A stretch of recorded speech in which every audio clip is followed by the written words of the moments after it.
July 31 അർദ്ധരാത്രിയോടെയാണ് ഫഹദ് മോഷണത്തിനായി South Indian bank ATMലെത്തിയത്. ഏറെ വർഷങ്ങളായി വിദേശത്ത് ജോലി ചെയ്തിരുന്ന യുവാവ് അടുത്ത കാലത്താണ് നാട്ടിലെത്തിയത്. പൃഥ്വിരാജ് ജോഷി ചിത്രം റോബിൻഹുഡിനെ മാതൃകയാക്കിയാണ് ഫഹദ് മോഷണം ആസൂത്രണം ചെയ്തത്.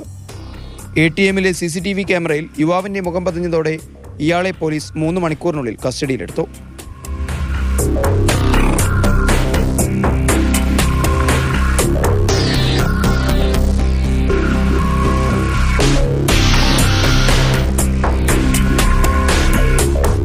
ഫഹദിന്റെ വീട്ടിൽ നടത്തിയ പരിശോധനയിൽ ആയുധങ്ങളും മോഷണശ്രമം നടത്തിയ സമയത്ത് ഇയാൾ ധരിച്ചിരുന്ന വസ്ത്രങ്ങളും കണ്ടെത്തി.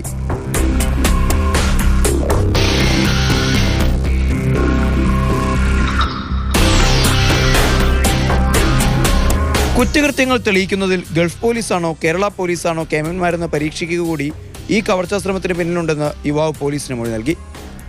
കേരള പോലീസ് തന്നെയാണ് കേമന്മാരെന്ന് പറഞ്ഞ് ഇയാൾ അന്വേഷണ ഉദ്യോഗസ്ഥരെ അഭിനന്ദിക്കുകയും ചെയ്തു.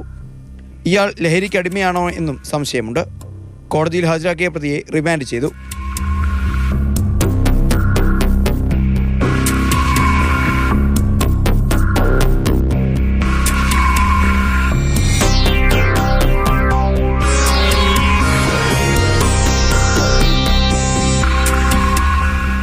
മാതൃഭൂമി ന്യൂസ്, കാസർഗോഡ്.